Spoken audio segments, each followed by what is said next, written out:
Here's this Agile thing. My name's Matt Beam. My name is Mike Markey. And I'm Jeff Singleton. We're talking about last week's show with Scott Ambler, Agile Shite, number 69. Go ahead, Jeff. Yeah, I think to Mike's question, the reference that Scott had made that we had been bashing management. I listened to the podcast multiple times over, and I couldn't pick that out. And I'm usually aware when I'm bashing management because it's so much fun. No, not that it's so much fun, but I mean that's kind of the space that we work in. Most of us work in Management bashing. Yeah, well, no, but working with middle to upper management, and when I'm being negative about, their behaviors, the behaviors that I observe, I'm pretty darned aware of it. So I didn't perceive that there was any bashing of management, although everybody's perceptions of, our language constructs and how we speak can be different and are different. So maybe there's something in there that he thought was qualifying as management bashing. So, yeah, to be fair, Scott was fairly, what would you say, critical of some Agile people. He described them as children, over-empathetic 6-year-olds. He compared them to. That's nice, honey. And I think I understood the point he was making. Like, I think it's fair to say that there's been not enough focus on value and what decision makers need, right? And yeah, that's what we've been saying for a long time. We've been saying that for a long time. Yes. Yeah. But it was a condescending tone, and I think that probably was a little off-putting. And I get it, you do it for effect, and, he says he's got a 5-year-old or a 6-year-old at home, and a lot of times we bring those analogies from our real life into our work life, and so I get that. But harping on that, I think, like I said, it gets a little bit wearying, and so maybe similar to what he was saying, he thought management was getting bashed. I think bashing at any level is unproductive. If you're going to team bash or bash the folks that are actually supposed to be producing the product, that's not going to be very helpful either.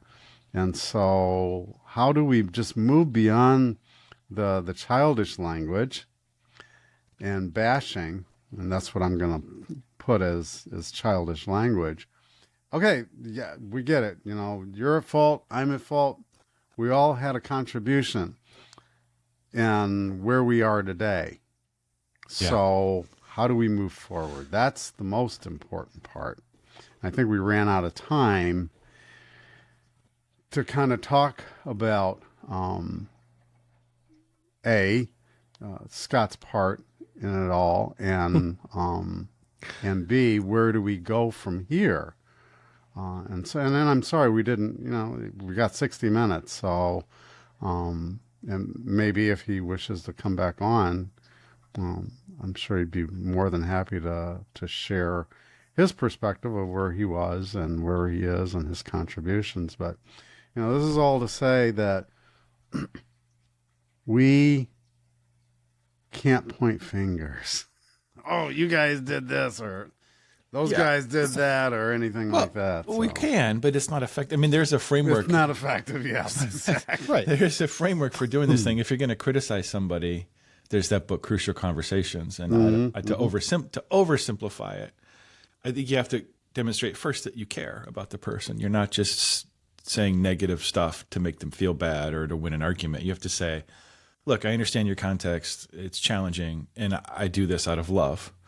Also, here's the part that strikes me as not helpful or not effective or whatever, right? That makes it much more likely the person can understand and hear the what you're trying to communicate. that, yeah, just saying that sucks or you're stupid or why would you do that, you dummy. Right. And I'm not saying Scott said that, right? Well, he didn't. But and communication to that, was what the listener does. and neither right? did we. I mean, that was not the conversation. The conversation was at times more generic than that. It was just like, you can't get a seat at the table unless you speak the language of the people at the table, was the analogy I think he was trying to go with. Mm-hmm. Which, and there's a fair point to be made there. Yeah. Right. But we've been talking about this for months, that the changes that have to happen in an organization to actually change things have to happen at the management level too. Right. I'm not even going to say first, even though we've said that. I'm just going to say leaders go first, but there has to be change at that level. And if we as coaches are to help them change, we have to be at the table. If you're not at the table, you're not going to get the conversation. But from one of the things that he was saying, which was troubling, is to say, now when you're at that table, you can only use their language. You have to speak their, because you have to do it their way. It's like, well, then how do you get them to change? That's interesting. I don't know if I heard him say you have to only do it their way. I heard him say there was a what would you say, a perspective missing from what Agilists would bring. That's what I thought I heard Scott saying, which is the focus on value. Like, I think Agilists, as we've said for months, Agilists need to build in the value proposition. It's not enough to facilitate and to make everybody psychologically safe. The stuff that we've been doing forever is maybe necessary but not sufficient. Is another way to say it, right? Like, you probably can't really improve the organizational performance without psychological safety and a lot of this other Agile stuff. But if that's where you're leading the conversation from, that's the end, if that's where it ends, without connecting it to, oh, your ROI is going to go up. You're going to make more money. You're going to decrease risk. You're going to enable stuff. If you don't build that into it, then it can certainly appear like feel-good stuff that doesn't move any needles and is not worth investing in. Mm-hmm. That's what I thought I heard him say. And I think that's fair. But, yeah. But, yeah, I think if we can, get beyond where we've been, because we all know where we are, right? And presumably most of us know where we've been, what the history is, and while it can provide context, I don't know that anybody has really delved into, okay, so what are we going to do going forward differently? Intentionally. And a few, I think, have nibbled around the edges.